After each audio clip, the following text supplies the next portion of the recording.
खजाने की खोज। एक गांव में एक रामलाल नाम का एक किसान अपनी पत्नी और 4 लड़कों के साथ रहता था। रामलाल खेतों में मेहनत करके अपने परिवार का पेट पालता था, लेकिन उसके चारों लड़के आलसी थे, जो गांव में वैसे ही इधर उधर घूमते रहते थे। एक दिन रामलाल ने अपनी पत्नी से कहा कि अभी तो मैं खेतों में काम कर रहा हूँ, लेकिन मेरे बाद इन लड़कों का क्या होगा? इन्होंने तो कभी मेहनत भी नहीं करी, ये तो कभी खेत में भी नहीं गए। रामलाल की पत्नी ने कहा कि धीरे धीरे ये भी काम करने लगेंगे। समय बीतता गया और रामलाल के लड़के कोई काम नहीं करते थे। एक बार रामलाल बहुत बीमार पड़ गया। वह काफी दिनों तक बीमार ही रहा। उसने अपनी पत्नी को कहा कि वह चारों लड़कों को बुलाकर लाए।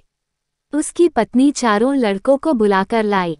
रामलाल ने कहा, लगता है कि अब मैं ज्यादा दिनों तक जिंदा नहीं रहूंगा।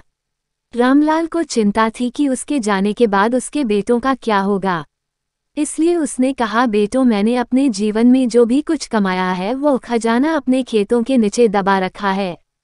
मेरे बाद तुम उसमें से खजाना निकालकर आपस में बांट लेना। ये बात सुनकर चारों लड़के खुश हो गए। कुछ समय बाद रामलाल की मृत्यु हो गई।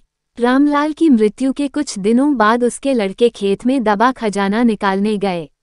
उन्होंने सुबह से लेकर शाम तक सारा खेत खोद दिया, लेकिन उनको कोई भी खजाना नजर नहीं आया।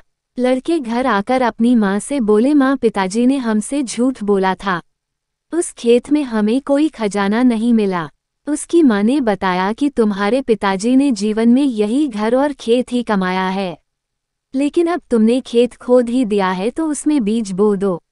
इसके बाद लड़कों ने बीज बोए और माँ के कहेनुसार उसमें पानी देते गए। कुछ समय बाद फसल पककर तैयार हो गई, जिसको बेचकर लड़कों को अच्छा मुनाफा हुआ, जिसे लेकर वह अपनी माँ के पास पहुँचे। माँ ने कहा कि तुम्हारी मेहनत ही असली खजाना है, यही तुम्हारे पिताजी तुमको समझाना चाहते थे।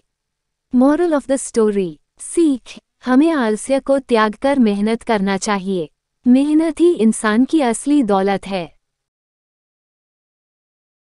ऐसे ही शिक्षाप्रद कहानी पाने के लिए इस चैनल को लाइक, सब्सक्राइब और शेयर जरूर करें। धन्यवाद।